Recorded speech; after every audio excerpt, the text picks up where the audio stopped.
እግዚአብሔር አምላካችን እንድትረዳን እንድትናገረን በቃልህ እንድታስታጥቀን የምንማረውን ነገር እንድንረዳ እንድንገነዘብ እንዲገባን እንድታደርገን እግዚአብሔር አምላክ ተረጋግተንም እስከ ፍጻሜ መማር እንድንችልና ቃልህን የምንፈታባቸውን መንገዶች እየለየን መምጣት እንድንችል ጸጋ እንዲበዛልን ራሳችንን አሳልፈን እንሰጣለን። የዘላለም አምላክ ቅዱስ እግዚአብሔር ሆይ የትምህርት ጊዜያችንን በተረጋጋ መንፈስ መማር እንድንችል መጽሐፍ መከታተል እንድንችል ትምህርቱ ላይ ማተኮር እንድንችል ትምህርቱ ላይ ያሉትን ነገሮች እንድንረዳ መጠየቅ ማሰላሰል እንድንችል እርዳን። በኢየሱስ ክርስቶስ ስም እንለምንሃለን። የትኛውም ነገር ከትምህርቱ ሐሳብ እንድንወጣ እንዳያደርገን ጠብቀን በጌታ በኢየሱስ ክርስቶስ ስምና ስልጣን። እሺ ወደ ትምህርታችን እንሄዳለን። እንግዲህ ስነ አፈታት የሚለውን ትምህርት ባለፈው ጊዜ ጀምረናል። ባለፈው ጊዜ እንደተመለከትነው የተለያዩ ሐሳቦችን እየተመለከትን ነበር። በተለይ መጽሐፍ ቅዱስን እንዲሁ ጠቅለል ባለ መንገድ ምንድነው መጽሐፍ ቅዱስ፣ ከዛ እንዴት ተጻፈ፣ እንደገና መጽሐፍ ቅዱሳችንን ለመተርጎም ስንነሳ ምን መሳሪያዎችን እጃችን ላይ መያዝ አለብን፣ ገና ሳንተረጉም ማለት ነው። ለመተርጎም በምንዘጋጅበት ጊዜ ምን ማድረግ አለብን የሚለውን ተመልክተናል። የተወሰነውን ጀምረናል። መጽሐፉ የእግዚአብሔር ቃል እንደሆነ ማወቅ አለብን ብለናል። ይሄ ለሁላችንም በጣም አስፈላጊ ነው። የኛ ቃል አይደለም። እንደፈለግን የምንፈታው የምንከፍተው የምንዘጋው ለፈለግንበት ዓላማ የምንጠቀምበት አይደለም። መጽሐፉ ባለቤት አለው። ቃሉ ደግሞ አንድ ጊዜ ይጠይቀናል። አንድ ጊዜ የምንጠየቅበት ጊዜ ይመጣል ማለት ነው። ከዚህም የተነሳ ቃሉን ስልጣን ሰጥተን ያልነው በላያችን ላይ በኑሯችን ላይ በቤታችን ላይ በአጠቃላይ እንቅስቃሴያችን ላይ እንዲገዛን ይጠበቃል። ቃሉ በላያችን ላይ ከገዛን ሲገስጸን እንሰማለን።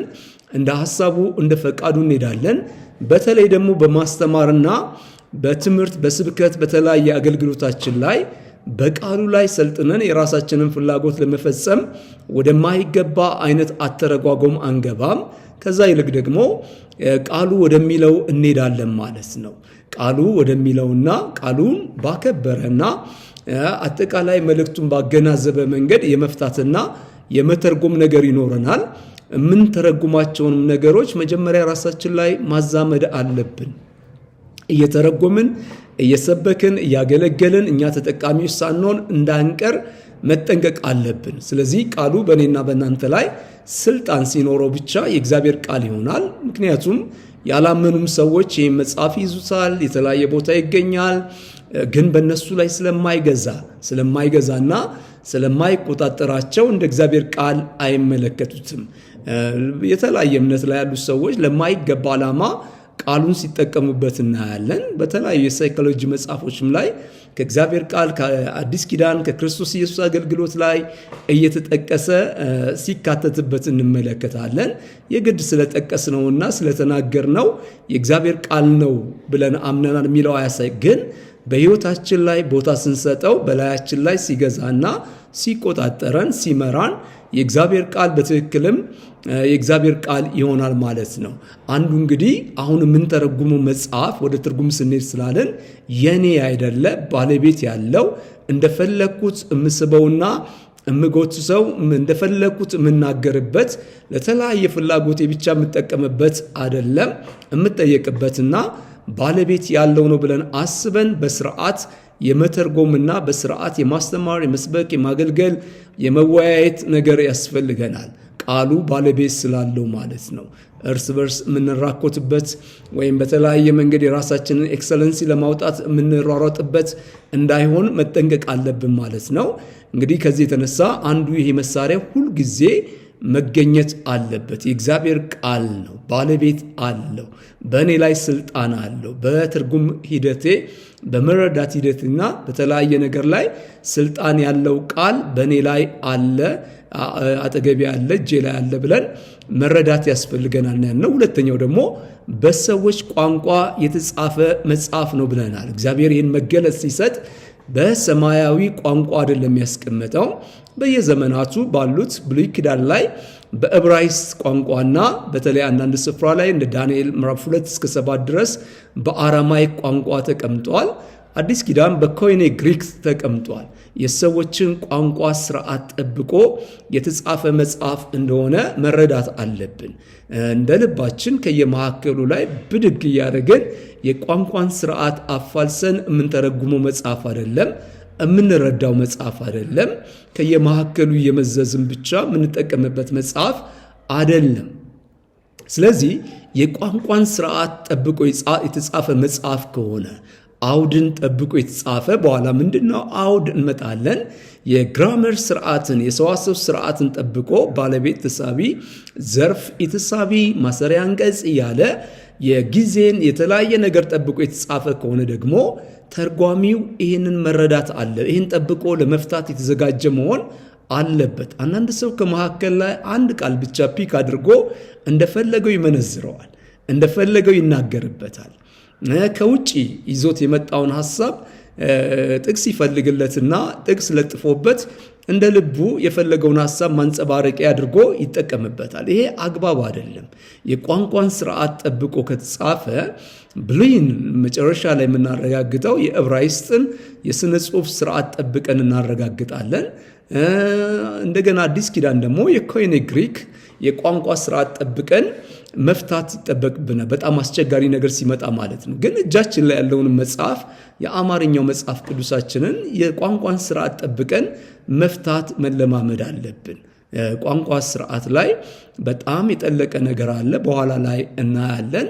ግን እንዲሁ ቀለል አድርገን ብናይ ለማን የተጻፈው፣ ማን ነው የጻፈው፣ መነሻው ይጋ ነው፣ ተቀባዮቹ ምን አይነት ሁኔታዎች ውስጥ ነው ያሉት፣ ምን እያላቸው ነው፣ እንዴት ሊጻፍላቸው ቻለ? እነዚህ ቤዚክ ኩዌስችንስ የሚባሉትን መሰረታዊ ጥያቄዎችን እንኳን ብንጠይቅ ብዙ ነገር እናገኛለን። የጋ ይጀምራል፣ ሐሳቡ የጋ ይቋጫል ብለን ነው እንጂ ከመካከል ላይ ያወጣን እየገጣጠምናቸው ስንሰብክና ስንናገር ለጊዜው ያማረ ይሆናል። ግን ብዙ አውዳዊ ፍቺ ስርዓቶች እየተጣሱና እየተሰበሩ ምንሄድበት ነው።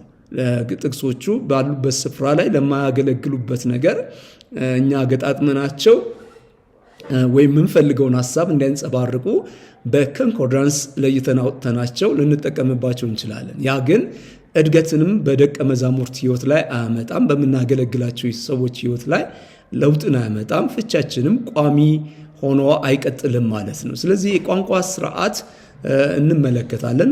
የዕብራይስጥ የቋንቋ ስርዓት አለው። ግሪክ ቋንቋ የግሪክ ቋንቋ ስርዓት አለው። አማርኛም ቋንቋ እንደ ቋንቋነቱ የራሱ የቋንቋ ስርዓት አለው። የአደራደሩ ስርዓት፣ የአውዱ ስርዓት፣ የዘርፍ ስርዓቶች፣ እያንዳንዱ ቃላት በውስጡ የተለያየ ዘርፍ አለው። ሬንጅ ኦፍ ሚኒንግስ የሚባለው የተለያዩ ፍቺዎች ይይዛል። ቃላት ውስጣቸው ያለ ሬንጅ ኦፍ ሚኒንግ አለ። ወይም አንድ ቃል 2፣ 3 እና 4 ፍቺ ሊኖረው ይችላል እንደ ደረጃችን።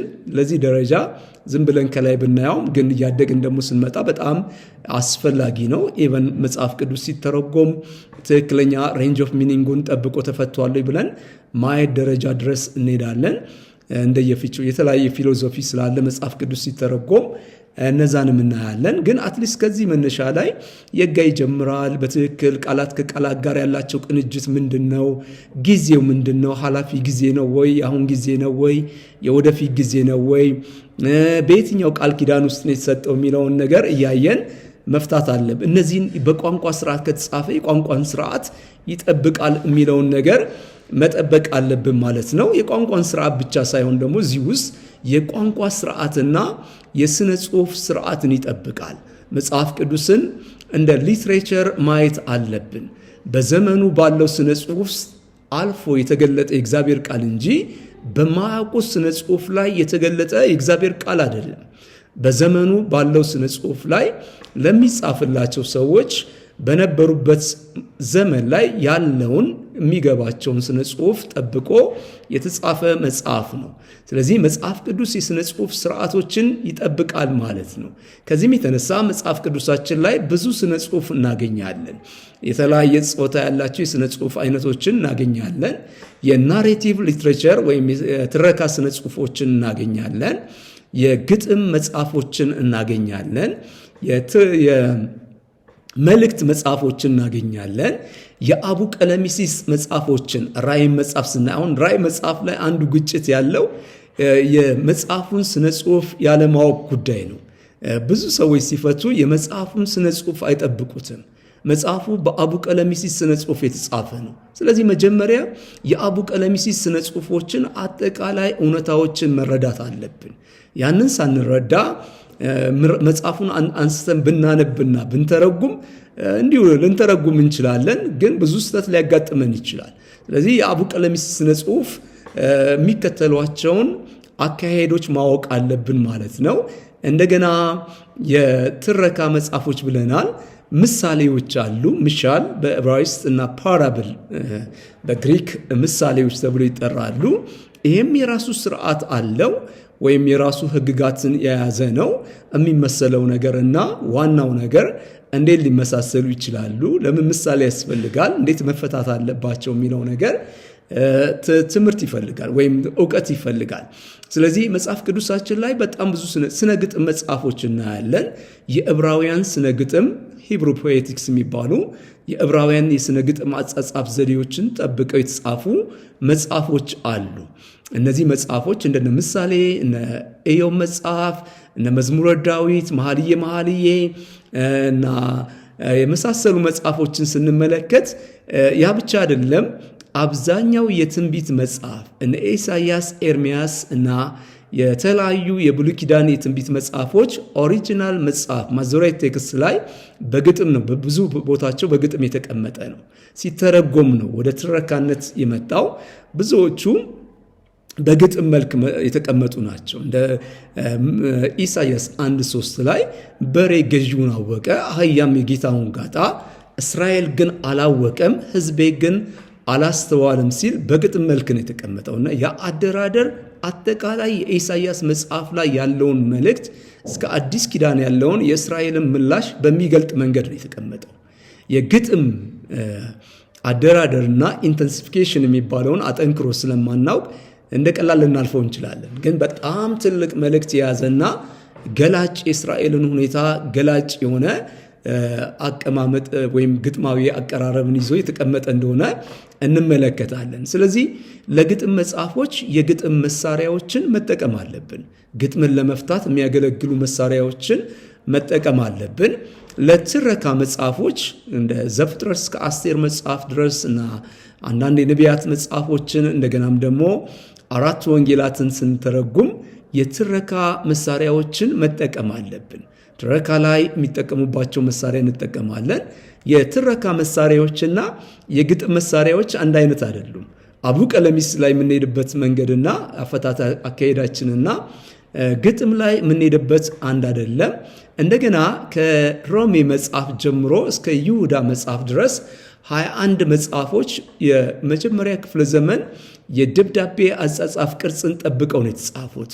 ወይም ደግሞ ኤፒስትሎስ ይላቸዋል። ሌተር የሚለውን ወይም ደብዳቤ የሚለውን የሚወክል ነው። ይሄ ደግሞ በዘመኑ የነበረ ስነ ጽሑፍ ነው። በጣም ሞደርን የነበረ ከወደኋላ ካሉ ጋር ስናነጻጽረው በጣም በተለየ መንገድ የሚቀርብ ነው። በእግዚአብሔር ፈቃድ የኢየሱስ ክርስቶስ ሐዋርያ ሊሆን ይጠራ ጳውሎስ እንደዚህ በጌታ ለተቀደሱት ምናምን እያለ ከጌታችን ከእግዚአብሔር ከአባታችን ከጌታም ከኢየሱስ ክርስቶስ ጸጋና ሰላም ለእናንተ ይሁን እያለ ምስጋና እየገባ በጣም ሞደርን የሆነ ወደ ኋላ ካሉ ጋር ስናየው ስነ ጽሑፍን ተከትሎ የተጻፈ መጽሐፍ ነው። መጽሐፍቶችን እናገኛለን። 21 የአዲስ ኪዳን መጽሐፍቶችን እናገኛለን። እነዚህ መጽሐፍቶች የራሳቸውን ስነ ጽሑፋዊ ጾታ ጠብቀው ካልተፈቱ እንደገና የሚገባውን ትኩረት ካላደረግን እንደሚገባ ከምንባቦቹ ላይ ማግኘት የሚገባንን ትክክለኛ መልእክቶች የማግኘት እድላችን እየጠበበ እየቀነሰ ይመጣል። ስለዚህ ለእያንዳንዱ ስነ ጽሑፍ የየራሱ መሳሪያ መጠቀም አለብን። ግጥምን በፈታንበት ትረካን አንፈታም። ትረካን በፈታንበት መልእክትን አንፈታም፣ ወይም አቡ ቀለሚስስን አንፈታም። ከዚህ የተነሳ ለእያንዳንዱ ክፍል ወይም ስነ ጽሑፍ ምን መሳሪያ ብጠቀም ትክክለኛ ፍቻቸውን አገኛለሁ የሚለውን ለይተን አውቀን ያንን ደግሞ በአንድ ጊዜ ኤክስፐርት አንሆንበትም። ቀስ እያለን እየተለማመድን ወደዛ ውስጥ በትክክል የመጠቀም አቅም እየገነባን እንመጣለን። ከዛ የተነሳ ጥሩ የፍቺ ነገር ይኖረናል። ምናልባት ስነ ጽሁፍ ላይ በጥልቀት አሁን ባንገባም ከሌቭሉ አንጻር ሰርቲፊኬት ሌቭል ላይ ስለሆነ ኋላ ላይ ግን ያው በዚሁ እንደምንቀጥል ጌታ ጊዜ እንደሚሰጠን አውቃለሁ። ከዛ እንገባለን። እየሰራው አሳያችኋለሁ። በጣም የሚገርም መልእክቶችን መስራት እንችላለን። ትረካ ላይ የተለያዩ የምንከተላቸው ደረጃዎች አሉ።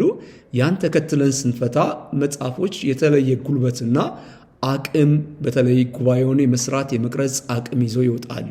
እንግዲህ ስነ ጽሁፎች የእያንዳንዱ ራሱ መሳሪያ ያለው አለ መሳሪያው መፍታት አደጋ ውስጥ ለምሳሌ ሜካኒክ ከሆናችሁ የመጀመሪያ በአውቶ ሜካኒክስ ነው የተመረኩት መጀመሪያ ገና እና በ10 ቁጥር መፍቻ 17 ቁጥር ብሎን አንፈታም፣ ወይም በ17 ቁጥር መፍቻ 10 ቁጥር ብሎን አይፈታም። አይስማም። ለእያንዳንዱ ብሎን የየራሱ መፍቻን መያዝ መቻል አለብን። አለበለዚያ መፍቻውን ካላወቅን ደግሞ ግራ ነው የምንጋባው። መኪና ለመስራት ስንንቀሳቀስ መፍቻውን ካላወቅን ወይም ደግሞ መኪናውን አንዳንድ ሜካኒክ መፍቻዎቹን በሙሉ ስለሚያውቃቸው ምን መኪና ነው ይላል፣ ቶዮታ ነው፣ ምን አይነት ቶዮታ እንደዚህ ሲባል ለዛ የሚያስፈልገው መፍቻ በሙሉ አንድ ያዘጋጃል፣ ያውቃቸዋል። ምን አይነት ብሎኖች የሚፈቱ ነገሮች እንዳሉ ስለሚያውቅ የማያውቅ ሰው ግን ወይ ያሟልጨዋል፣ ብሎኑ ለጥቅም እንዳይውል ያደርገዋል፣ ወይ መፍታት ያቅተዋል፣ ወይ መፍቻ ሲያመላልስ ጊዜው ያልቃል። በቃ ያለ መግባባት ነገር ታያላችሁ። አንዳንዴ እንደዚህ አይነት አፈታት እናያለን፣ በግድ ሲፈታ እናያለን።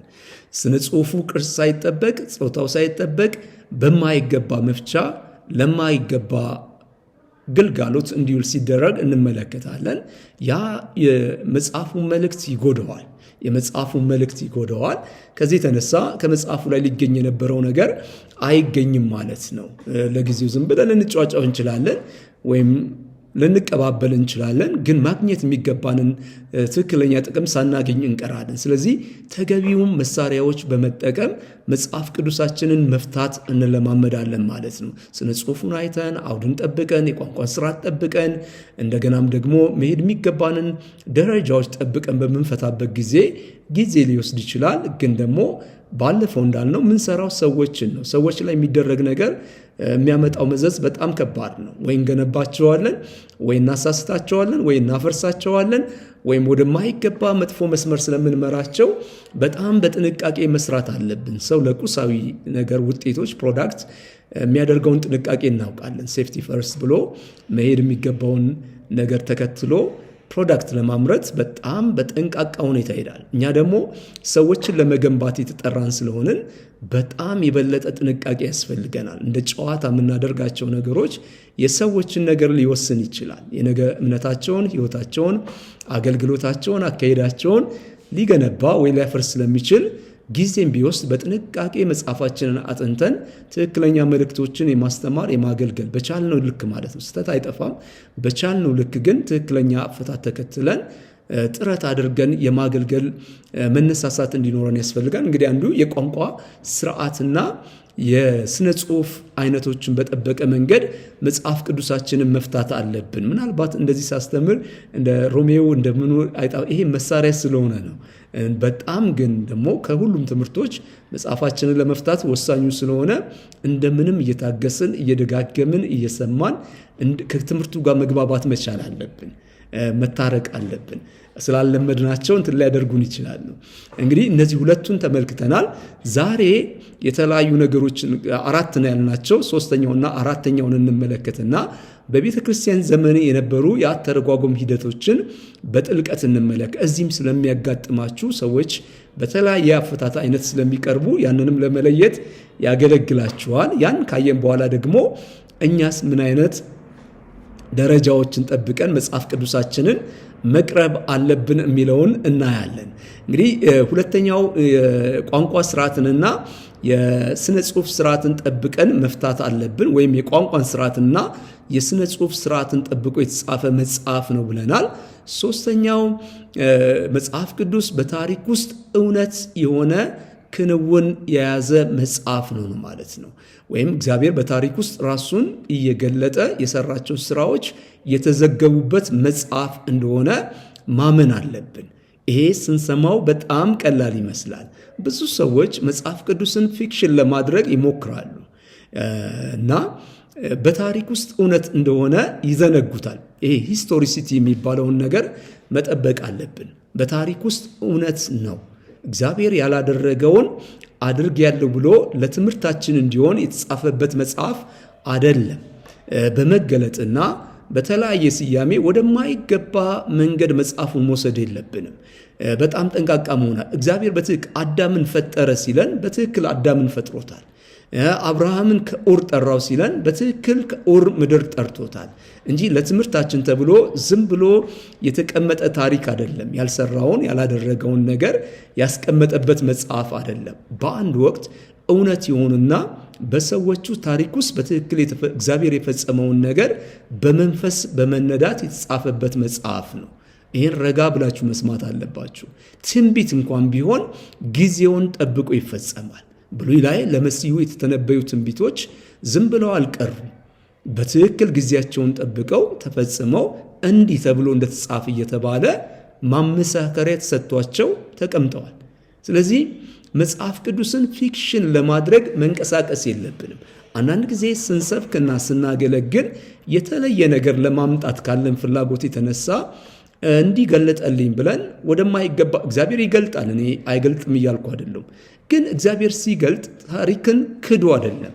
የሰራውን እንዳልሰራ ያደረገውን እንዳላደረገ አድርጎ ከገለጠ ሐሰተኛ ይሆናል። ይሄን ማሰብ አለብን። የመጽሐፉም ሂስቶሪሲቲ ይበላሽብናል። እውነተኛነቱ ሁሉም እንደፈለገው እየጠመዘዘ ወደሚፈልገው ነገር የሚወስደው ከሆነ መጽሐፉ አንድ ወጥ መልእክት የለውም። በታሪክም ውስጥ እውነት የሆነ መጽሐፍ አይሆንም ማለት ነው። ስለዚህ ይሄ ነገር በታሪክ ውስጥ በትክክል እግዚአብሔር ሰርቶት ያለፈውን ነገር በትክክል በመንፈስ በተነዱ ሰዎች የተጻፈ መጽሐፍ ስለሆነ ወደ ልብ ወለድነት እንዳንወስደው መጠንቀቅ አለብን። እኔ አንድ ጊዜ አንድ ሰባኪ ሲሰብክ ሳይ ዳዊት ከጎልያድ ጋር ሊጣላ ሲል ወደ ወንዝ ወረደ አለ እና 5 ድንጋዮችን አነሳ አለ።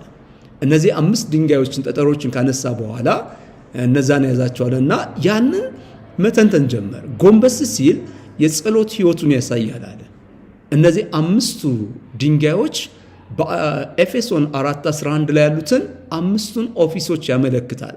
ጉባኤውን አስጮኸ እና ጉባኤው እንዲሁ በቃ ያልታየ ነገር ሲያይ ደስ ስለሚለው ይጮዋል። ዝም ብሎ አስጮኸ እና እንደዛ ያለ እስከ መጨረሻ ሄደ። እንደው ቀስ ብላችሁ ረጋ ብላችሁ ስታዩ ጎንበስ ሳይል እንዴት አድርጎ ነው ድንጋይ የሚያነሳው? ድንጋይ ለማንሳት እኮ ለመጸለይ አይደለም።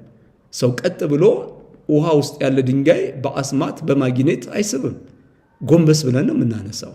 ምንም ከጸሎት ህይወት ጋር እኮ ጸሎት ያስፈልጋል። ተገቢ ቦታ ላይ ሄደን መስበክ እንችላለን። ያን አይደለም ምንባቡ አይልም።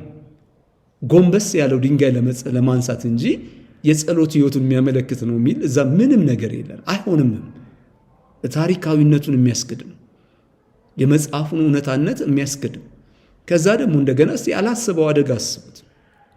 አንዱ ድንጋይ ጎልያድ ውስጥ እኮ ተቀርቅሮ ቀርቷል፣ አብሮት ተቀብሯል። ይሄን ሁሉ አላገናዘብ። እንደው ዝም ብለን ነገሩ እውነት አይደለም። እንደው ዝም ብለን እንኳን ብንሄድ ድንጋዩ ግንባሩ ላይ ተቀርቅሮ እኮ ነው የሞተው። እንግዲህ ከ5ቱ ኦፊሶች ወይም ጸጋዎች አንዱ ተቀርቅሮ ወይ ሐዋርያነት ወይ የሆነነት ተቀርቅሮ ቀርቷል እንደማ ይሄ ዝም ብሎ ሰዎችን ለማስደነቅና ለማስደመም እግዚአብሔር ገለጠልኝ ለማለት መጽሐፉን ታሪካዊነቱን ዳዊት የሚያውቀው ድንጋይ ማንሳቱን ነው። በአምላኩ ላይ ተማምኖ ወንጭፉን ወርወሩን ነው። ጎልያድን መምታቱ ፍልስጤማውያንም ያንን ነው የሚያውቁት፣ እስራኤላውያንም ያንን ነው የሚያውቁት። ይሄ የማይገባ በቃ ለመደነቅ እና ያለው መገለጥ ያለው የሚያይበት መንገድ ለመባል ሰዎች በእግዚአብሔር ቃል ላይ የእግዚአብሔርን ቃል እንደ ልብ ወለድ አድርገው ሲጠቀሙበት እናያለን። ይሄ በጣም የሚያሳዝን ነው። የእግዚአብሔርን ቃል መጫወቻ ማድረግ ነው። የእግዚአብሔርን ቃል የማይለውን ለራስ ዝና፣ ለራስ አሪፍ ሰባኪነት፣ አስተማሪነት የመጠቀም እንቅስቃሴ ነው። በዚህ ውስጥ አልፎ ሰዎችን እግዚአብሔር አያንጽም፣ በትክክል አያሳድጋቸውም። ለምንድን ነው ደቀ መዝሙር በብዛት የማያወጣው? እውነተኛ ቃል ስለማንሰብክ፣ እውነተኛ አስተምሮ ስለማናስተምር ነው። ሁላችንም ለመደነቅና ራሳችንን ለማሳየት ስንል ምን ፈጣጥራቸው ነገሮች እግዚአብሔር አብሮን እንዳይወጣ ያደርገዋል። እግዚአብሔር አብሮን ወጥቶ ሰዎች እንዳይለውጥ ያደርገዋል። ስለዚህ መጽሐፉን ታሪካዊነቱን መጠበቅ አለብን። እንደነዚህ አይነት ክፍሎችን ስንሰብክ ታሪካዊነቱን ለቀናል። እግዚአብሔር በትክክል ያደረገውን ጎልያድ ነበረ ካለን ጎልያድ ነበረ። በቃ አንዳንዴ ጎልያድን ዲያብሎስ አድርገው ያስቀምጡታል። ጎልያድ የሚባል እኮ ሰው ነበር። በቃ ሂስቶሪካሊ ጎልያድ የሚባል ረጅም ሰውዬ ፍልስጤም መካከል የነበረ የፍልስጤሞች መመኪያ የነበረ ነበር። ይሄን መካድ የለብንም። ማዛመድ ኋላ ላይ በስርዓት ይህን ከተነተንም በኋላ ማዛመድ ነው ያለብን። ወዲያው መተን ጎልያድን ዲያብሎስ ካደረግነው የሆነውን መልአክ ካደረግን ታሪካዊነትን እየካድን ነው፣ ፊክሽን እያደረግን ነው መጽሐፉ። ሌላው ደግሞ በሌላ መንገድ ይፈተዋል፣ ሌላው ደግሞ በሌላ መንገድ ገለጠልኝ ያለ ይፈታል። አንድ ወጥ መልእክት የሌለው መጽሐፍ ይሆናል። እንደ ልባችን እንደገባ እንደፈለግነው እንደፈለግን የምንተነትነው መጽሐፍ ይሆንብናል። ይህን መጽሐፉን ተአማኒነቱን እየቀነሰው ይመጣል። ሰዎች እንደፈለጉ የጻፉት እንደፈለጉ የሚተረጉሙት መጽሐፍ ይሆናል ማለት ነው። ይሄ አላግባብ የሆነ አካሄድ ነው። ስለዚህ እግዚአብሔር በትክክል ያደረጋቸውንና በትክክል የፈጸማቸውን መጽሐፍ በመንፈስ እንዲታተም ያደረገበት መጽሐፍ ስለሆነ ስንፈታው ይህን ታሪካዊነት ጠብቀን ልብ ወለድ ላለማድረግ መንቀሳቀስ አለብን። አንድ ጊዜ በፊት ገና አዲስ ሆኜ ራሱ የሰማሁት እንዳውም ትልቅ የሆነ ተቋም ላይ የሆነ እንቅስቃሴ ላይ በጋዜጣ ሁሉ የሚወጣ ሐሳብ ነበር። እዚህ የነበራችሁ ሰዎች ታውቃላችሁ። እና የእግዚአብሔር መንግስት የሚል ጋዜጣ ነበርና ጽንፍ የወጣ እንቅስቃሴ ነበር። እዛ ላይ አብርሃምን ያነሳዋል። አብርሃምን ያነሳና አብርሃም እግዚአብሔር ልጅን ስጠኝ ካለ በኋላ ወደ ሞሪያም ተራራ 3 ቀን ተጓዘ ይላል። ባሪያውን ልጁን ይስሐቅን ይዞ እንደገናም ደግሞ በአህያ ላይ የሚያስፈልጉትን ነገሮች ይዞ ሄደ። ከዛ በኋላ ልክ ሞሪያም ተራራ ላይ ሲደርስ አብርሃም ባሪያውን ታች አስቀረና ልጁን ይዞ ወጣ። ያ እንቅስቃሴ ላይ የሚሰበከው የነበረው አብርሃም የሶስተኛ ሰማይ ሰው ስለሆነ ወደ ላይ ወጣ፣ ባሪያው የአንደኛ ሰማይ ሰው ስለሆነ ታች ቀረ ብሎ ይሰብካል። ስለዚህ ቸርች ላይ የሶስተኛ ሰማይ ሰዎች አሉ፣ የአንደኛ ሰማይ ሰዎች አሉ። የሚገስጹ እና ከጠላት ጋር ሲፋለሙ የሚውሉት የአንደኛ ሰማይ ሰዎች ናቸው። እኛ ሶስተኛ ሰማይ ላይ ከወጣን ከእግዚአብሔር ጋር ነን፣ መገሰጽ እና ምናምን አያስፈልገንም ብለው በጣም የማይገባ አይነት አተረጓጉም። እንግዲህ አስቡት፣ 3 ቀን ተጓዘ ማለት ሶስተኛ ሰማይ ብለው ወሰዱት። የማይገባ ጉዞውን ከጥቅም ውጪ ማድረግ ማለት ነው። በታሪክ ያልተፈጸመ አደረገው። ለምንድን ነው አብርሃም ሰው ባሪያውን ይዞ ያልወጣው? ሌላ እኮ አይደለም። እሱ እግዚአብሔር አዞታል። እግዚአብሔር ልጅህን ሰዋልኝ ብሎታል። ግን ይሄ ባሪያ እግዚአብሔር የተናገረውን ነገር አያውቅም። ይህን ሰው ይዞት ወጥቶ ልጁን ሊያርድ ቢል ባሪያው ክንፉን በቃ በሮ ነው የሚጠፋው። ልጁን ያረደ ሰውዬ እኔንም አይተወኝም ብሎ ስለ እግዚአብሔር የሚያውቀው ነገር የለም፣ የተናገረውን አያውቅም። ሸሽቶ ስሙን አጥፍቶት እና ገዳይ ጨካኝ ልጁን ትውልዱን የሚያጠፋ አድርጎ ይስለዋል። ስለዚህ የእሱን አእምሮ ለመጠበቅና የእሱን ነገር ለመጠበቅ ታች እንዲቆይ አድርጎታል። ይሄን ወደማይገባ የአንደኛ ሰማይ ሰውና የሶስተኛ ሰማይ ሰው ተብሎ መጽሐፉ በማይለው መንገድ መጽሐፉ ታሪካዊነቱን ክዶ አስክደውት የማይገባ ነገር ሲደረግ እናያለን። በየመድረኮቻችን ሰባኪዎቻችን እንደዛ ያደርጋሉ። ማታ ስጸልይ 9 ሰዓት ላይ ጌታ የገለጠልኝ ይልና እኛ በኋላ ምን መጣበታል ሌላ በቃ መጽሐፉ ማይለውን ሌላ ነገር መንፈሱ ነው የገለጠልኝ ወይም ጌታ በጾም በጸሎት ሆኜ ብሎ ያቺ ተቀባይነት ለማግኘትና በቃ ጌታ ካለው ትክክል ነው ብለን ዝም ብለን እንድናዳምጠው ለማድረግ ወደዛ ነገር ውስጥ እየገቡ ሰዎች የመጽሐፉን ታሪካዊነት ይጎዱታል። የልብ ወለድ አይነት መጽሐፍ ፊክሽን መጽሐፍ አድርገው ያስቀምጡታል። እንዳልተፈጸመ ለትምህርታችን እንደተቀመጠና እንደፈለግን መጠቀም የምንችልበት መጽሐፍ አድርገው ያስቀምጡታል። ኢሳይያስ ነበረ ሲለን ኢሳይያስ ነበረ እኮ። እስራኤል ሲለን እስራኤል ከግብፅ ሲያወጣት ተአምራትን አደረገ ሲለን በትክክል እነዛ ተአምራቶች ተከናውነዋል እንጂ እኛን ለማስተማር ብሎ በኋላም የራሽናሊዝም አካሄድ አለ። የአመክኖ እንደ ባህር ሲለን ባህር የለም ብሎ ያስቀምጣል። እናያቸዋለን በኋላ እና እንደዛ ማለት አይደለም። በትክክል እግዚአብሔር እውነተኛ አምላክ ስለሆነ ያደረገውን የፈጸመውን በሰዎች ታሪክ ውስጥ በትክክል የፈጸመውን እና ያደረገውን ትንቢት እንኳን ቢሆን ወደፊት የሚፈጽመውን የተቀመጠበት መጽሐፍ እንደሆነ ተረድተን ያንን ሳናዛንፍ መተርጎም እንዳለብን መጠንቀቅ አለብን። ቶሎ ጉባኤ ለማስጮህና የተለየ ነገር ለማሳየት ካለን ፍላጎት የተነሳ ፒክ እያደረግን እነዛን ቶሎ ብድግ እያደረግን እያሰላሰልን እንዴት አድርጌ ወደዛ ወደ ተለያየ ነገር ልውሰደው እያለን ያንን እንደገና መንፈስ ቅዱስ ሰጠኝ እያለን ከመጽሐፉ ጋር የማይስማማና ታሪካዊነቱን በሚጎዳ መንገድ መጽሐፍ ቅዱስን ለስብከት ማሳመሪያነትና ለትምህርት ማሳመሪያነት ግልጋሎት ላይ ማዋል የለብንም። ራሳችንን ለማሳየት መጠቀም የለብንም። መጽሐፉ ባለቤት አለው። ያደረገውን እንዳላደረገ፣ የሆነውን እንዳልሆነ፣ ያልሆነውን እንደሚሆን እንደሆነ አድርገን ስናስቀምጥ እንጠየቃለን። ስለዚህ መጠንቀቅ አለብን። የእግዚአብሔር ቃል እውነቱን ስንናገር የእግዚአብሔር ኃይል አብሮ ይወጣል፣ አብሮ ይገለጣል። ስለዚህ መጽሐፉ ፊክሽን አይደለም፣ ልብ ወለድ አይደለም። አንዱ እንደዚሁ ሲሰብክ አብርሃምን ቀና ብለህ ከዋክብትን ያያቸዋለሁ እና ዘርህን እንደዛ በዛለሁ የሚለው በቃ የመጨረሻ እንትን ሲያደርግ ጉባኤ ላይ እኮ ነው፣ መድረክ ላይ ኮከብ አይደለም ያየው አለ። ኮከብ እግዚአብሔር ገልጦልኛል፣ ኮከብ አይደለም ያየው፣ ብልጽግናዎችን ያየው። እግዚአብሔር በብዙ ብልጽግና እንደሚሞላው ነው ያሳየው አለ። እንዴት ሲባል መንፈስ ቅዱስ ጸልይ ነገር ሰው በቃ ይሄ ሲባል ጸጥ ይላል፣ ይቆማል። እንዴት መጽሐፉ አይልም በቃ መንፈሱ ካለ በቃ ልክ ነው ይላል፣ ያጨበጭባል። እንዴ ሪያሊቲን ክዶ እኮ ነው፣ አበዛሃለሁ እኮ ነው። እዛ መብዛትን ለማሳየት ከዋክብት እንደማይቆጠሩ የምድር አሸዋን ማንም ቆጥሮ እንደማይጨርሰው እንደዛ ትውልድህን አበዛለሁ ለማለት አሳየው።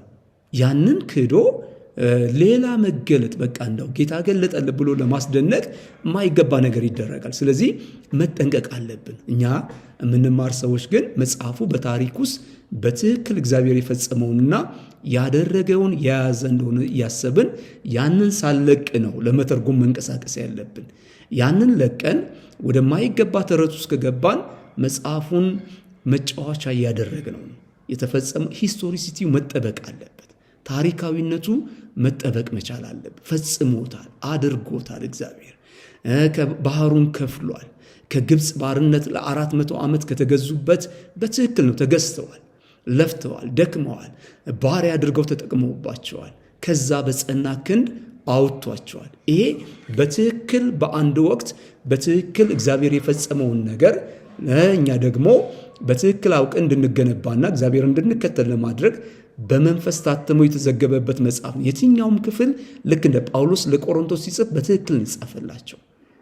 እዛ ጋር የሚያነሳ አባቱ ሚስት ያገባለ እንዲያለ ሲል በትክክል የሆነውን ነገር እየገለጠ ነው እንጂ እንዲህ ማለት ነው ብለን እውነታውን አስክደን ወደምንፈልገው ጠምዝዘን እንደፈለግን እንድንጠቀምበት መብት የለንም። ይሄ ደግሞ የባሰ ያስጠይቀናል። ለጊዜው ከጉባኤ ጭብጨባና እልልታ ቢያመጣልንም መደነቅና መገረም ቢያመጣልንም ፋይናሊ ግን እያንዳንዱ ሰው ለተናገረው ነገር መልስ የሚሰጥበት ዘመን ይመጣል ስለሚል እያንዳንዳችን እንጠይቅበታለን።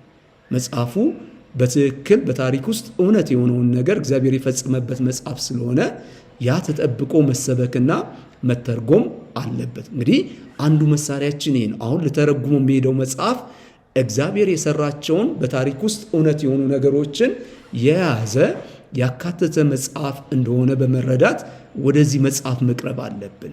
ይሄ ሶስተኛው ነገራችን ነው። ሁሌ ልንጠብቀው የመፍቻ መሳሪያ አይደለም፣ ግን እኛን ወደ ስህተት እንዳንገባ የሚጠብቀን ወደ ስህተት አፈታት ውስጥ እንዳንገባ ማስጠንቀቂያ ሁሌ እጃችን ላይ ይህን ነገር አእምሯችን ላይ ማሰብ አለብን።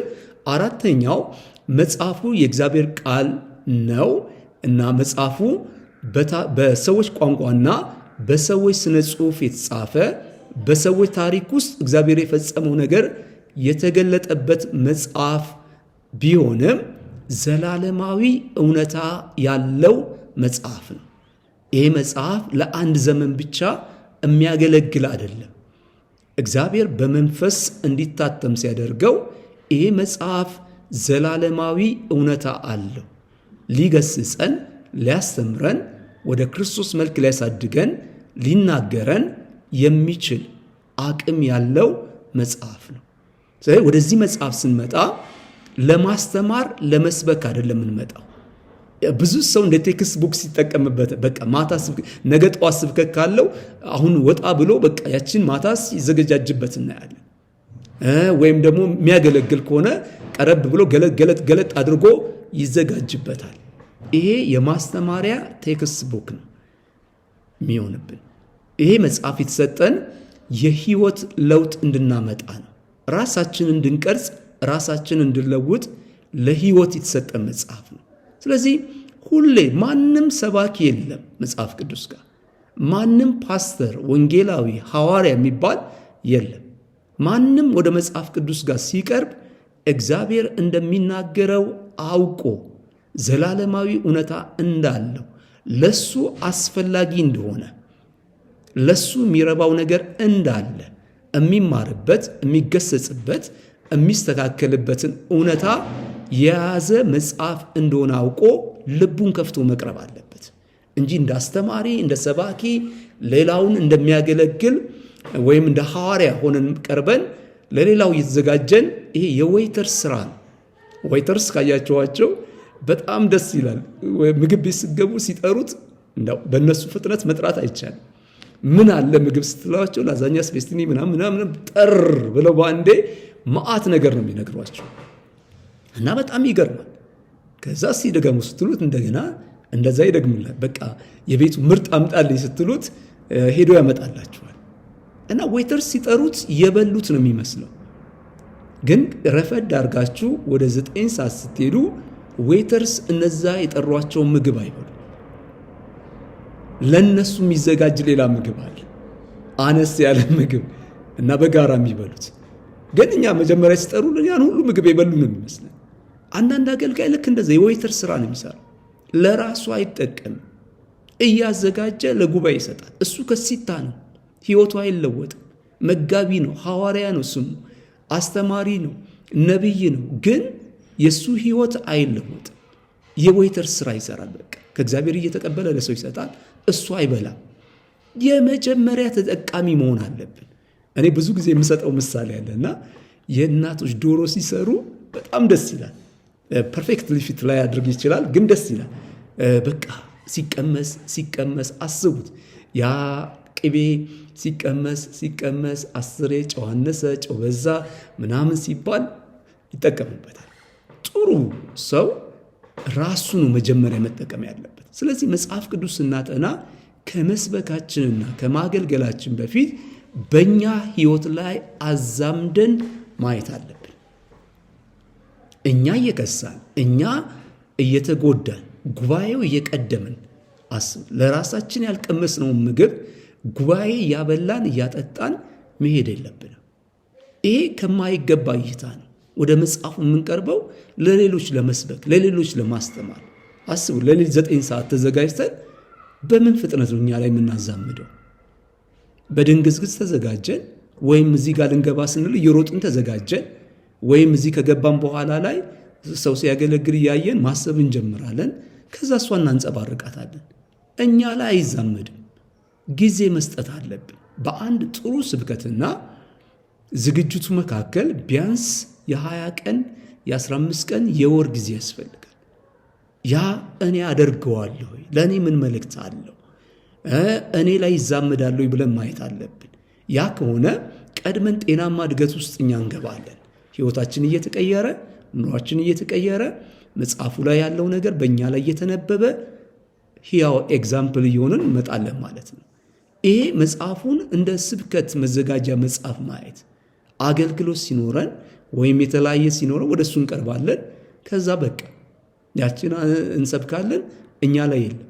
ስለዚህ ለእያንዳንዳችን ማንም መጋቢ፣ ለእግዚአብሔር መጋቢ የለም፣ ለሰዎች ነው። ለእግዚአብሔር ሐዋርያ የለም። ያለቀ ያበቃ የተሰራ ሰው የለም። በመሰራት ላይ ያለን ሰዎች ነው። ፍጹም አይደለንም። ገና በመገንባት ላይ ያለን ሰዎች ነን። ኢቨን ዥዋዥዌ የምንጫወት አምና ካቻምና ድሮ እርሊ ጌታን በተቀበልንበት ሰዓት እንኳን የጣሉን ነገሮች አንዳንዴም እንደገና መልሰው የሚጥሉን ሰዎች ነን። ገና ነን። ስለዚህ ሁሌ የእግዚአብሔርን ቃል ለእኔ መልእክት አለው ብለን ማሰብ አለብን። ለእኔ ሲገስጸኝ ሰማዋለሁ። ለእኔ የሚናገረው መልእክት አለ። ከምንም ከታይትላችሁ ውጭ ዶክተር፣ ፕሮፌሰር፣ ባለጸጋ፣ የተለያየ አይነት ጸጋ ያላችሁ ሰዎች ልትሆኑ ይችላላችሁ። ምንም ማለት አይደለም። ከዛ ባሻገር መጽሐፉ በእኔ ህይወት ላይ ስልጣን አለው፣ ለእኔ መልእክት አለው። የሚናገረኝን አደርጋለሁ። የእግዚአብሔር አይኖች እዛ ጋር ናቸው ያሉት። በኋላ ምን መጣ? ማስተማር ላይ አይደለም፣ መስበክ ላይ አይደለም፣ የተለያየ ተአምራት ግን ልጄ ይህን የሚለውን ነገር ለራሱ ይበለዋል ነው እግዚአብሔር። ለራሱ ይጠቀምበታል፣ ህይወቱን ይቀርጽበታል ነው ጥያቄ። አገልግሎት ፋይናሊም እኮ ሰዎችን ለመቅረጽ የምንጠቀምበት ነው እንጂ ለማገልገል እንደው ቆመን ለመጉተርተር አይደለም። አገልግሎት ድምፃችንን አሳምረን እና ቅላጼያችንን አሳምረን 40 ደቂቃ እንትን የምንሆንበት አይደለም። ዓላማው አገልግሎት፣ ትንቢት በሉት፣ መገለጥ በሉት፣ ስብከት በሉት፣ ትምህርት በሉት፣ አካሉን ለማነጽ ወደ ክርስቶስ መልክነት ለማምጣት እንጂ ያችን ፕሮግራም ለመፈጸም አይደለም። የትኛውም አገልግሎት በዚህ አውድ ውስጥ መያዝ አለበት። ወይ መንግስቱን በማስፋት ወይ መንግስቱን በማጥራት። ከዚህ የዘለለ አገልግሎት ሁሉ እግዚአብሔር አይቀበሉም። ሰዎች ሊቀበሉን ይችላሉ። ይሄን ማያመጣ ከሆነ ግን እግዚአብሔር አይቀበሉም። ይሄን ሁለት ፐርፐዝ የሚያሟላ ወይ ማስፋት ወይ ደግሞ መንግስቱን ማነጽ ማጥራት ላይ ማተኮር አለበት። ስለዚህ ይሄ ደግሞ ከሆነ የአካሉ ክፍሎች አንደኛው እኛ ነን። ተራ ደርሶን ሰበክን እንጂ እኛም ተሰባኪዎች ተጠቃሚዎች ነን። ጸጋ ስላለን ብቻ እንጂ እኛ አልቀን አይደለም። ስለዚህ ወደ መጽሐፍ ቅዱስ ስንቀርብ ልባችንን እንክፈት። እግዚአብሔር ዛሬ በዚህ ውስጥ አንድ ነገር ይናገረኛል። እግዚአብሔር ዛሬ አንድ ነገር ያስተምረኛል። ዛሬ ወደ እሱ የምጠጋበት አንድ ደረጃ ከፍ የምልበትን ነገር ያሳየኛል። ጨክኜ በራሴ ላይ አዛምደዋለሁ ብለን መወሰን መቻል አለብን። አለበለዚያ እግዚአብሔር በአገልግሎታችን አይደሰትም። የእኛን ሕይወትም አይነካ፣ በእኛ ላይ የማይተከበር፣ በእኛ ላይ የማይፈጸም ግን መድረክ ላይ ምንጮባቸውን በያገኘንባቸው እድሎች ምንጮባቸውን ነገሮች እግዚአብሔር አይደሰትባቸውም። ጠዋትም እያልኩ ነበረ ምዕራፍ 1 ላይ ስለ አሕዛብ ይናገርና ምዕራፍ 2 ላይ አንተው ራሱ ፈራጁ ያንን መልሰህ ካደረክ ይላል። እየሰበክ እያገለገልክ እያስተማርክ መልሰህ ግን እዛው ጭቃ ውስጥ የምትገኝ ከሆነ መጽሐፉን በራስ ላይ ማታዛምድና ራስህን ለመቅረጽ ማትዘጋጅ ከሆነ እግዚአብሔር አይደሰትበት። ስለዚህ እነዚህ 4 መሳሪያዎችን ሁሌ የምቀርበውና የምፈታው ፈትቼ ወስጄ ለሰዎች ላይ ለማርገፍ አይደለም።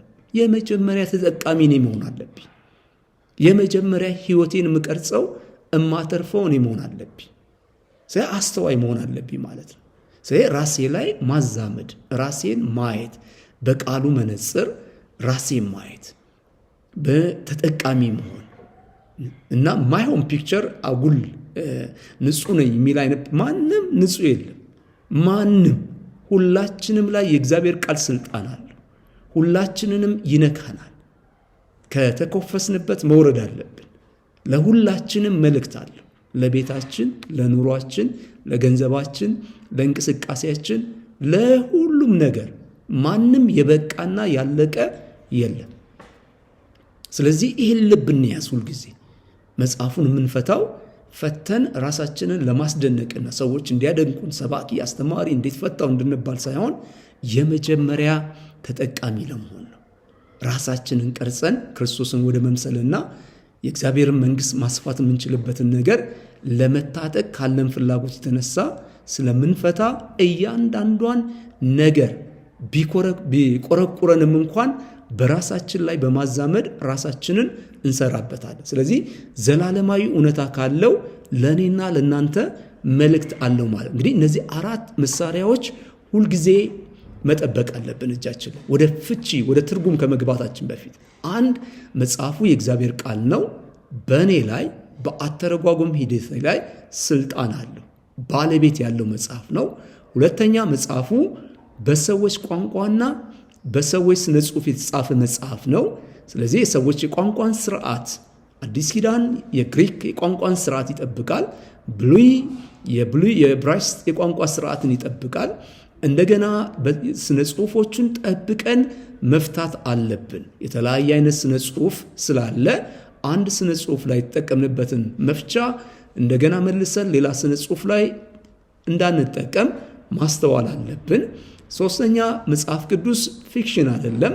በሰዎች ታሪክ ውስጥ በትክክል እግዚአብሔር ተገልጦ የፈጸመውና የተናገረው ትንቢት እንኳን ቢሆን የሚፈጸም እውነታዎችን የያዘ እውነተኛ መጽሐፍ ነው። ያላደረገውን አድርጌያለሁ የሚልበት መጽሐፍ አይደለም። አራተኛ ዘላለማዊ እውነት አለው። ስለዚህ ወደዚህ መጽሐፍ ስንቀርብ ሁላችንም ልባችንን ከፍተን በራሳችን ላይ ለማዛመድና ህይወታችንን ለመቅረጽ ለመቀየር ቀድመን ከምናገለግላቸው ሰዎች ፊት የራሳችንን ነገር ለመቀየር ለመመገብ የመጀመሪያ ተመጋቢ ለመሆን ልባችንን ከፍተን ወደዚህ መጽሐፍ መቅረብ አለብን። እነዚህ የተናገርናቸውና እማንፈጽማቸው ነገሮች መልሶ እግዚአብሔር ይጠይቀናል። አንተ ፈራጁስ ሌሎችን ላይ የምትፈርድ አንተ እነዛውን የምታደርግ ከሆነ ከእግዚአብሔር ፍርድ የምታመልጥ ይመስልሃልን ይላል። ስለዚህ አናመልጥ። ሌሎችን ሰብከን ሌሎችን ገስጸን እኛ ግን ደበቅ ብለንም ወይም በተለያየ መንገድ የምናደርግ ከሆነ በዛ ካልተቀረጽን ተጠያቂዎች ነን። ይሄ እንግዲህ የእግዚአብሔርን ቃል በራስ ላይ ካለማዛመድ የተነሳ የሚመጣ ነው። እንግዲህ እነዚህ አራት ነገሮችን ሁልጊዜ ማስታወስ አለብን። ምናልባትም መለስ ብለን ደጋግመን እየሰማን ራሳችን ላይ መፈጸማችንን ማረጋገጥ አለብን። እንግዲህ ዛሬ ደግሞ እንደገና ቤተክርስቲያን ያለፈችባቸውን የተለያየ አይነት የአተረጓጉም ሂደቶችን እንመለከታለን። እነዚህ የአተረጓጉም ሂደቶች ሁሉንም አይደለም እንመለከተው፣ ግን እስካሁን ድረስ ተርጓሚዎች፣ ሰባኪዎች፣ አስተማሪዎች የሚጠቀሙባቸውንና ችግርም ያለባቸውን የአፈታት ሂደቶችን ከቤተ ክርስቲያን ዘመን ጀምሮ እስከዚህ ድረስ የዘለቀ ተጽዕኖ ያላቸውን ተጽዕኖ ስላልተለቀቁ አሁንም ሰዎች የሚገለገሉባቸውን ግን ደግሞ የራሳቸው በጎ ነገር ቢኖራቸውም የራሳቸው ጉዳትም ያላቸውን የአተረጓጎም ሂደቶችን እንመለከታለን።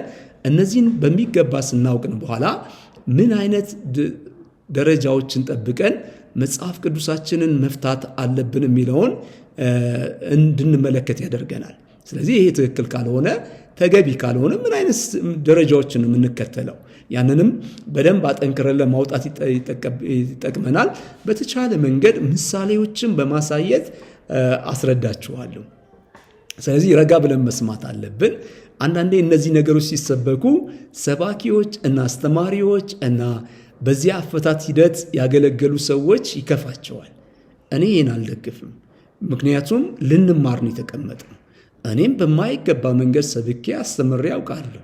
ወደ ኮሌጅ ገብቼ እነዚህ ነገሮች ነግሬያቸዋለሁ። ባለፈው ጊዜ የሌለ መተንተን የምተነትን ነበር። ከጓደኞቼ ጋር የሌለ አይነት አተናተን የምንተነትን ነበር። ስንማር ግን የቀደመውን ከተማርን በኋላ ነው ኃላፊነት የሚጠበቅብን። ስለዚህ የቀደመውን የማይረባውን ነገራችንን እንዳንነካ ዲፌንድ ለማድረግ አጉል መገዳደር የለብንም። እየተማርን የማይረባውን እየተውን ወደሚረባው ነገር እየገባን መምጣት አለብን።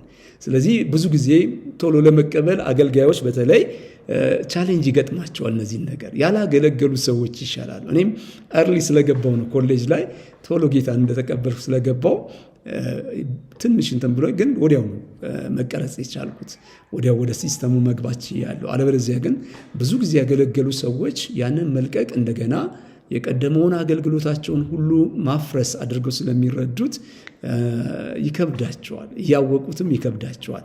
ግን ቢሆንም የተሻለው ነገር የዛሬ ነገራችንን ማስተካከል ነው።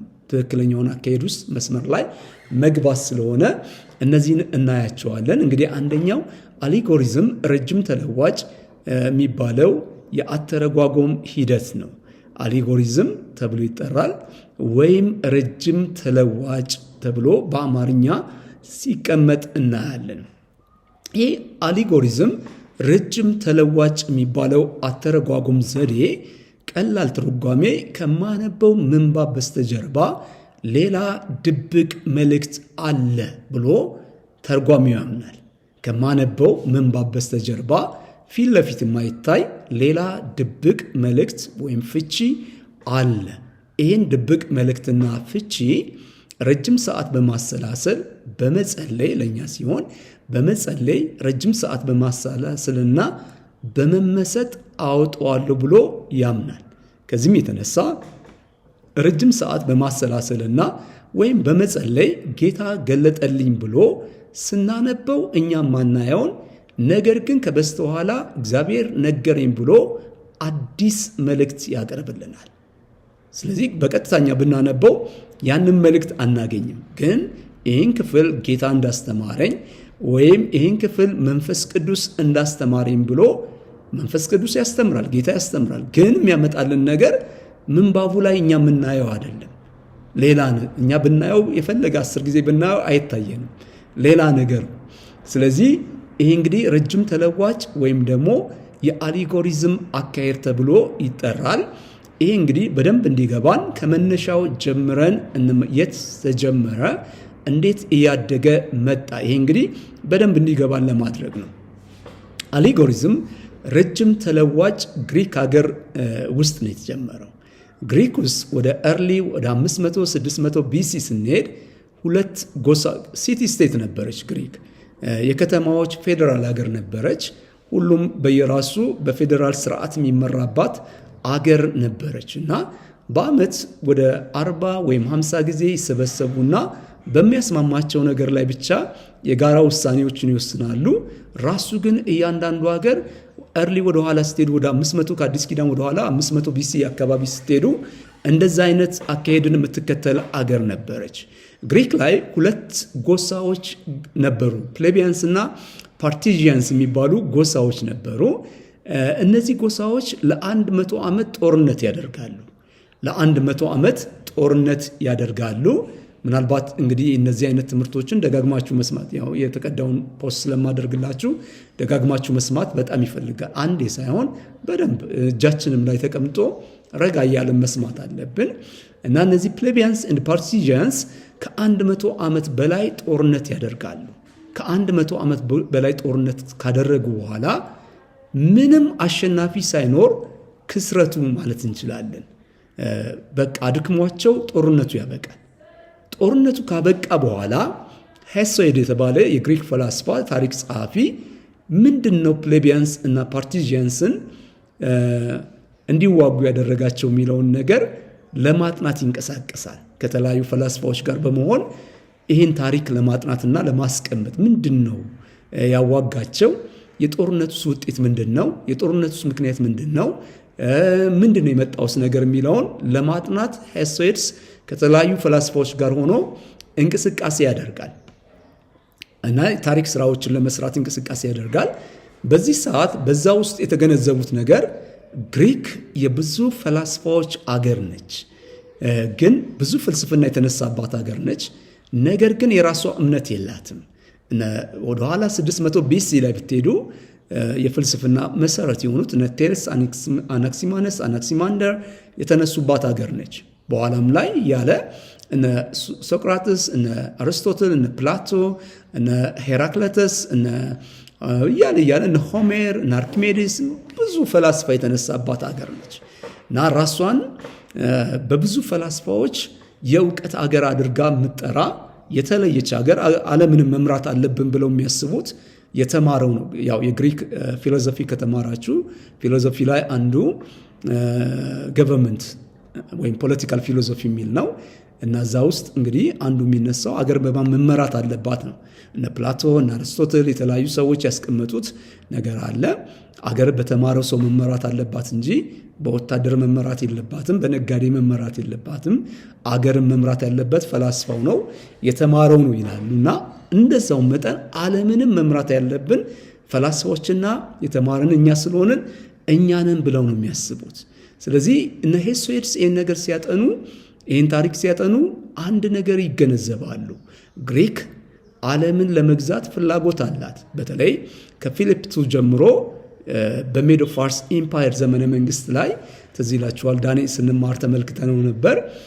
የሜዶ ፋርስ ኢምፓየር በተደጋጋሚ የግሪክን ባህሮች ይመታቸው ነበር እና ብዙ ጊዜ መርከቦቻቸውን ሰብሮባቸዋል፣ ወደባቸውን አጥፍቶባቸዋል። ስለዚህ ግሪካውያን ወደ አንድነት የሚመጡት በፊሊፕ II አንድ ሆነው ከዛ ዓለምን ለመግዛት ካላቸው ፍላጎት የተነሳ ነው። ፊሊፕ II ይህን ራዕይ ሳያስተካክል ሞተ። ልጁ አሌክሳንደር ዘ ግሬት ስልጣን ላይ ሲወጣ እንመለከታ ወደ 333 አካባቢ አካባቢ ላይ ስልጣን ላይ ሲወጣ እናያለን። ስለዚህ ግሪካውያን ዓለምን የመግዛት ራዕይ ያላቸው፣ ነገር ግን ሲያዩት ደግሞ የሚጎላቸው ነገር አለ። ሌላው ዓለም ሁሉ የየራሱ እምነት አለው። ግሪክ የራሷ እምነት የላትም። ስለዚህ እንግዲህ አሁን በጥንቃቄ መስማት አለባችሁ እና እነዚህ ሄሶድስና የተለያዩ ፈላስፋዎች ለግሪክ እምነት ያስፈልጋታል ብለው አሰቡ። እምነትን ደግሞ ሲያስቡት ከፍልስፍናው ጋር ይጋጫል። በተለይ በዛ ዘመን ያለው ፍልስፍና እግዚአብሔር የለም፣ ብላ ጠጣ፣ ነገ ትሞታለህ የሚል አይነት ነገር ነው። ከሞት በኋላ ምንም የለም፣ ትንሣኤ የሚባል ነገር አይቀበሉም። ኢቨን አንደኛ ቆሮንቶስ ምዕራፍ 15 ላይ ሲያስቸግራቸው እናያለን። በልሳን ተሞልተዋል፣ በተለያየ ጸጋ ተሞልተዋል፣ ክርስቶስን አምነው ተቀብለው መጥተዋል። ግን አሁንም የግሪክ ከተማ ስለሆነች ትንሣኤን መቀበል አቅቷቸዋል። ስለዚህ ጳውሎስ ረጅም ክፍል ነው ካያችሁት አንደኛ ቆሮንቶስ ምዕራፍ 15 ትንሣኤ መኖሩን ለማረጋገጥ በብዙ ምሳሌዎች በብዙ አቀራረብ ሲቀርብ እናያለን። ክርስቶስ ካልተነሳማ እኛም አንነሳም ማለት ነው ይላል። የራሳቸውንም ልማድ በማንሳት ባለፈው ጊዜ ተጠቅሶ ነበር፣ ለማስረዳት ነው። ሰው ትንሣኤ ከሌለ እናንተ ስለ ሙታን ስለምን ትጠመቃላችሁ እያለ ወደ ትንሣኤ እሳቤ እንዲመጡለት ለማድረግ የተለያዩ ምሳሌዎችን በመጠቀም ለማስረዳት ሲሞክር እናያለን። ምንድን ነው እዛ ጋር ስናይ ትንሣኤና ግሪክ ፍልስፍናና እምነት አብሮ አይሄድም። በዛ ዘመን እምነት ትንሣኤ አለ ብለን የምንገባው፣ ፍልስፍና ደግሞ ትንሣኤ የለም። ስለዚህ እምነት ላይ ስንገባ የተለያየ ህግጋት አሉ እየፈለግን የማናደርጋቸው። ምክንያቱም ትንሣኤን ስለምናምን ነው እንጂ ትንሣኤ ከሌለ የፈለግነውን አድርገን መሞት ነው የምንፈልገው። ስለዚህ ህግን የምንጠብቀው አታድርግ የሚለውን ነገር ጠብቀን የምንሄድበት ምክንያት፣ የተለያዩ ትእዛዛትን የምንጠብቅበት ምክንያት ትንሣኤ አለ፣ የእያንዳንዱ ስራ ይለካል ብለን ነው። ይሄ ለክርስትና ብቻ አይደለም። ብዙ ሃይማኖቶች ይሄን ነገር ያደርጋሉ። ትንሣኤ ጋር የተያዘ እምነት ካለ ትንሣኤ ባዶ ነው የሚሆነው። ትንሣኤ ስላለ እግዚአብሔር አለ፣ መጨረሻ ላይ ለእያንዳንዱ እንደ ስራው ይሰጣል ብለን ስለምናስብ የተለያዩ ነገሮቻችንን ጎርተን ወደፊት ያለውን ለአጠቃላይ እምነት ነው የምለው አሁን ወደፊት ያለውን በመጠበቅ ላይ ትኩረት ያደርጋል። ስለዚህ እምነት ከትንሣኤ ጋር የተያያዘ ነው። ፍልስፍና ደግሞ ከዚህ ውጭ ነው። ስለዚህ እነ ሄሶድስ ይህን ነገር ለማዘጋጀት ሲገጥሙ ይሄ ችግር ይገጥማቸዋል። ስለዚህ አንድ ፓምፍሌት አግኝተዋል። ጊልጋሚሽ የተባለ አንድ ንጉሥ ወንድሙ ጠፍቶበት ሲፈልግ ፈረሱን አስከትቶ ሲጓዝ መጨረሻ ላይ ያ ጊልጋሚሽ ወንድሙን አላገኘውም። ያው ዘላለም ያለው ወስዶታልና አታገኘውም ብሎኝ እኔም ወደ ዘላለም ነገር ውስጥ ገባው የሚል ትንሽ ፓምፍሌት ያገኛሉ። ያቺን ፓምፍሌት መሰረት አድርገው ለግሪክ እምነትን ማዘጋጀት ይሞክራሉ። ሲያዩ ደግሞ እምነትና ትንሣኤ ይጋጫል። ስለዚህ አንድ ዘዴ ያመጣሉ። ሁለቱን ለማስታረቅ ዋሽቶ አስታራቂ እንደሚባለው አይነት ማለት ነው። አንድ ነገር እምነትና ፍልስፍና አይጋጭም ይላሉ። እምነትና ፍልስፍና የሚጋጨው እኛ ስናነብ ነው። የእምነት ሰዎች የሚሉትን ነገር በደንብ ሳንረዳ፣ ፈላስፋዎችም የሚሉትን ነገር በደንብ ሳንረዳ የሚጋጩ ይመስለናል። የእምነት ሰዎች ሲናገሩ ትንሣኤ አለ ሲሉ ከበስተኋላ ማለት የፈለጉትን ነገር በትክክል ከተረዳን፣ ፈላስፋዎች ትንሣኤ የለም ሲሉ ከበስተኋላ ማስተላለፍ የፈለጉትን ነገር በደንብ ከተረዳን፣ በእነዚህ በሁለቱ በስተኋላ ባሉ ነገሮች መካከል ግጭት የለም ይላሉ። ከፊት ለፊት ያለውን ነገር እየተመለከትን እምነትና ፍልስፍና የሚጋጩ ይመስለናል ብለው አስቀምጥ። ይሄ እንግዲህ የግድ እምነትን ግሪክ ውስጥ ለማስገባት ከዚህ የተነሳ ከበስተኋላ መመልከት አለብን የሚል አካሄድ አውቀው ነው ያደረጉት። ያ ነገር ተጀመረ። እንዳውም የግሪክ ፍልስፍናም የሚታየው ነገር ላይ የነበረውን ትኩረት ትቶ የማይታየው ነገር ላይ ትኩረት ማድረግ የጀመረው ከዚህ ጊዜ በኋላ ጀምሮ ነው። ወደዚህ ውስጥ መግባት ሲጀምር እናያለን። ስለዚህ ይሄ ነገር እንግዲህ አያችሁት፣ ከማነበው ምንባብ በስተጀርባ ወይም ከማነበው ምንባብ ከተነገረው ነገር በስተጀርባ ሌላ መልእክት አለ። እነዚህ የግድ ፍልስፍናንና እምነትን በማይገባ መንገድ አስታርቀው ሁለቱንም ለመያዝ ካላቸው ፍላጎት የተነሳ የተጀመረ እንቅስቃሴ ነው እና እውነት አይደለም፣ ግን ሁለቱን ለማስታረቅ ያለ እንቅስቃሴ እንደሆነ እንመለከታለን። ከዚህም የተነሳ እንግዲህ አሊጎሪዝም ከማነበው ምንባብ በስተጀርባ ሌላ መልእክት አለ የሚል አካሄድ ለመጀመሪያ ጊዜ ሲጀመር እናያለን። ቀስ እያለ የግሪክን ሊትሬቸሮች በሙሉ እየሞላቸውና አካሄዳቸውን እየተቆጣጠረ ሲመጣ እናያለን። ስለዚህ ቀስ እያለ ግሪክ ውስጥ በጣም መስፋፋት ጀመረ። የግሪክ ሊትሬቸሮችን ስነ ጽሑፎችንና ፍልስፍናቸውን ብናይ ወደዚህ እያጋደለ ሲመጣ እንመለከታለን። ወደዚህ እያጋደለ እንደመጣ ወደ ኋላ ላይ ያሉትን ፍልስፍና ዶክመንቶች ወይም የፈላስፋዎቻቸውን ስራዎቻቸውን ብናይ ወደዛ ውስጥ የመግባት ነገር እንዳለውም መመልከት እንችላለን። እንዳውም ፕላቶ ላይ የተለያዩ ላይ ብትሄዱ ቅዠት ነው፣ ይህ ዓለም እውን አይደለም፣ ቅዠት ነው። ልክ የዋሻው ምሳሌ የሚለውን ኬቭ የሚለውን የፕላቶን ስራ ብታነቡት በትክክል ታገኙታላችሁ። ይሄ ግዑዙ ነገር የሚታየው ነገር የሚታይ አይደለም፣ አይዲያል ሌላ ነገር አለ። ይሄ እውነት አይደለም፣ የዛ ግልባጭ የዛ መለኪያ ነው። ምንም ቋሚ ነገር የለም። ትክክለኛው ነገር ያለው ትክክለኛው አይዲያል ነገር ያለው እዚህ የሚጨበጠውና የሚዳስሰው የሚታየው ነገር ላይ አይደለም። ይሄ ቅዠት ነው እያለ ኢሉዥን ነው እያለው ወደዛ ውስጥ ብዙ ፈላስፎች ሲገቡ ሁሉ እንመለከታለን። ስለዚህ እንግዲህ ይሄ የአሊጎሪዝም እንቅስቃሴ እንደ ቀላል ተጀምሮ ኋላ ላይ ግን ዘርፉንና መገለጫውን እያበዛ የተለያዩ የግሪክን ስራዎች እና ፍልስፍናውንም የተለያዩ ነገሮች እየዳሰሰ ሲመጣ እምነቱንም ሁሉንም ነገር እየዳሰሰ ሲመጣ እንመለከታለን ማለት ነው። ስለዚህ ይሄ እንዲህ ተጀመረ። ከዛ ቀስ እያለ ቅድም እንዳልኳችሁ ግሪክ ታላቅ አገር መሆን ትፈልግ ነበር።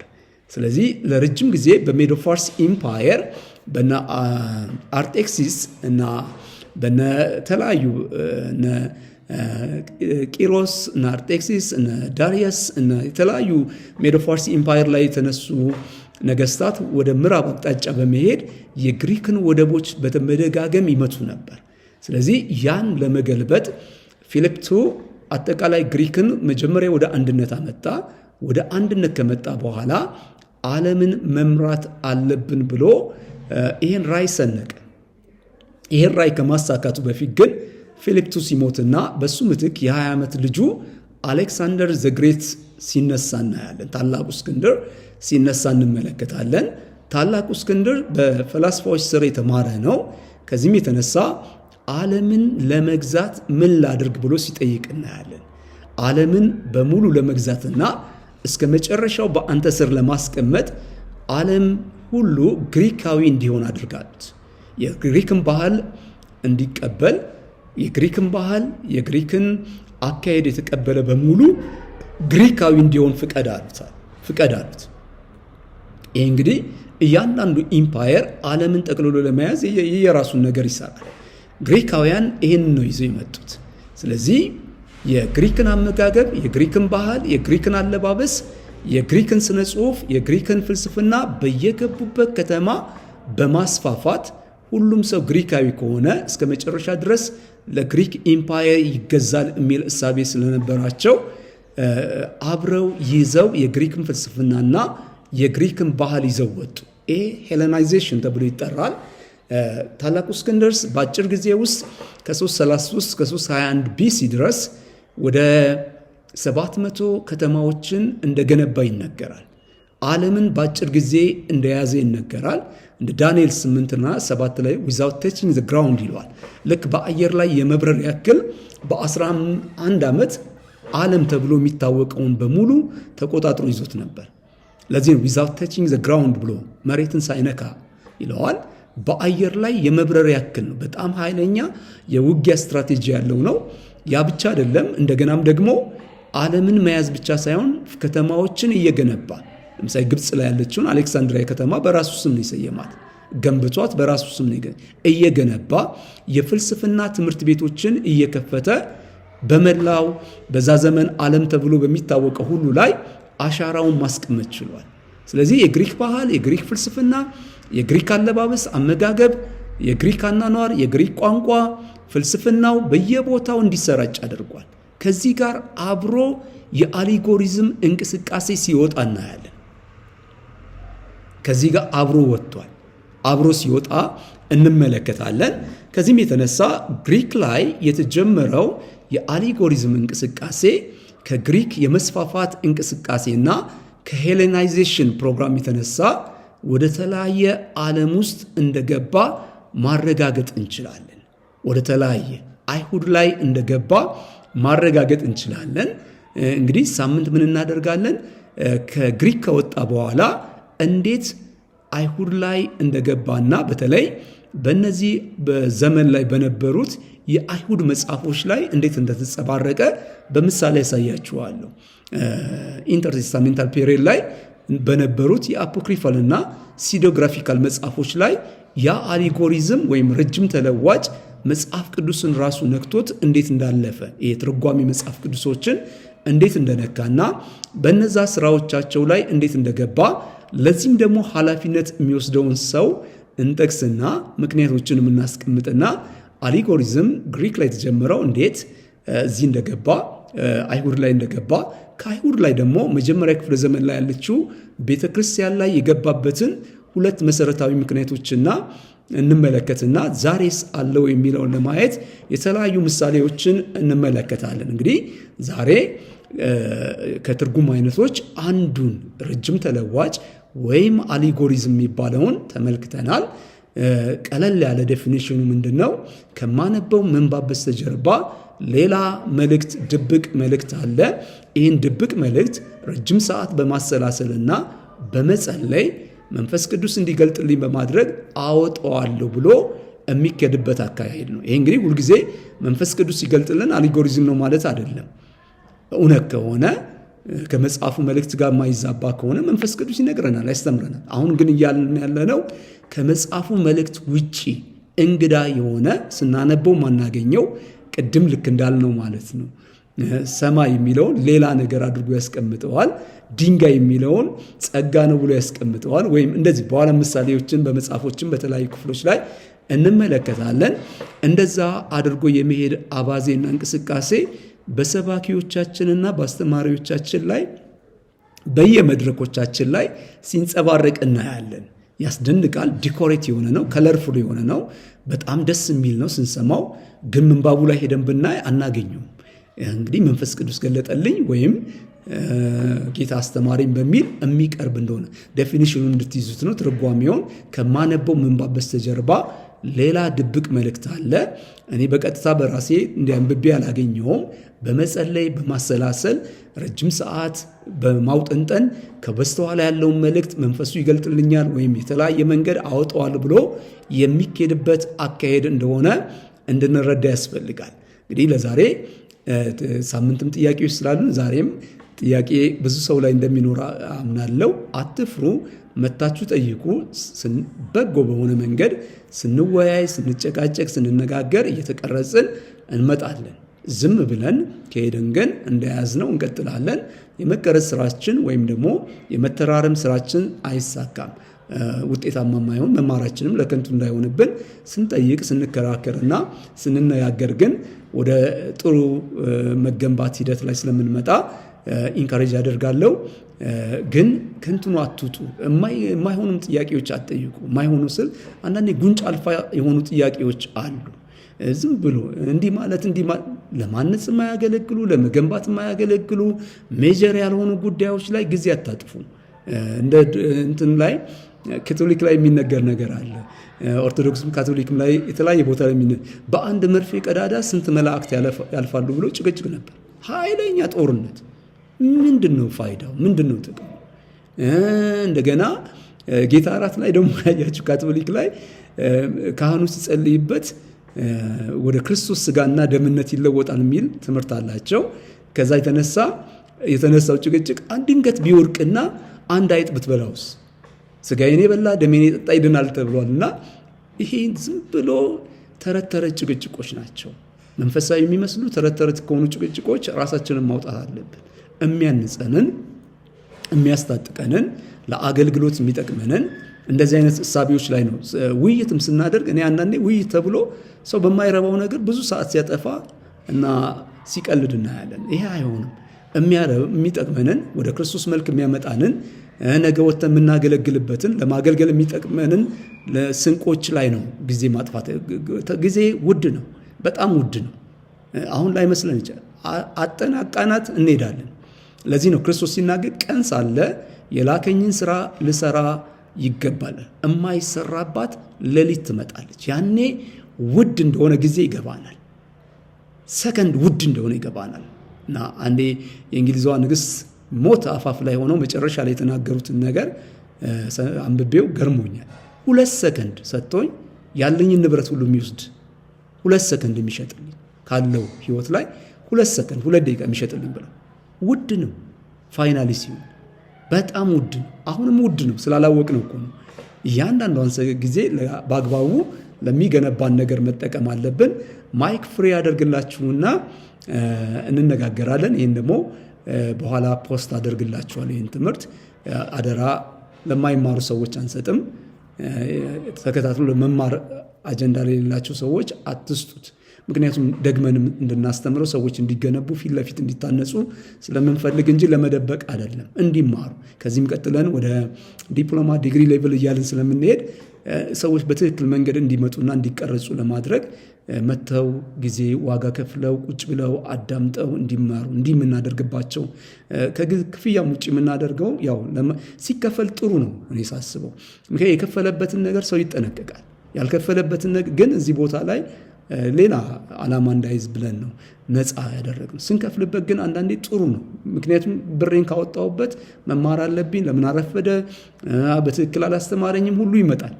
እንጠነቀቃለን ማለት ነው። ውድ ነው መንፈሳዊ ነገር። ስለዚህ ውድነቱን አውቀው እንዲማሩ ለማድረግ እናንተ የምትማሩት ሰዎች ጋር ብቻ መቀመጥ አለበት። ከዛ የምናደርገው እንዲማሩ እናበረታታቸዋለን። አታገኙትም እንደዚህ አይነት ትምህርቶች ኮሌጅም ላይ በክፍያ ነው የሚሰጠው እና ስለዚህ እንዲማሩ እናበረታታለን። አሁንም ጥያቄ ስንጠይቅ እንደዛው ቀና በሆነ መንፈስ ለመገንባት ያልገባንን የበለጠ ለማወቅ ከተማርናቸው ሄርሜኔቲክስ ላይ ከተማርናቸው ነገሮች ነው የምንጠያየቀው። ቱልስ ስለሆነ ይህን እንደሚገባ ለመያዝ ወደዚህ ብቻ እናተኩራለን። ሰዓት ጠብቀን መግባት አለብን። ሰዓት ጠብቀን መውጣት አለብን። ክላስ ሲሆን አናስገባም። 10 ደቂቃ ያረፈደ ሰው አናስገባም። እንዲማር ትኩረት እንዲሰጥ ለማድረግ ነው። እዚህም ጋር በተቻለ መጠን እንደዛ ብዙዎቻችሁ ከሮሜ ጀምራችሁ ነበራችሁ። እንደዚህ ጥሩ ነው። እግዚአብሔር ትኩረት በሰጠን ቁጥር ይገልጥልናል፣ ኃላፊነት ይሰጠናል። በትንሹ ስንታመን ትላልቅ በሮችን ይከፍትልናል። እንደዛ ያደርግልናል። ተባረኩ። ማይክ ፍሬ ያደርግና በቀጥታ ወደ ጥያቄና መልስ እንሄዳለን ማለት ነው።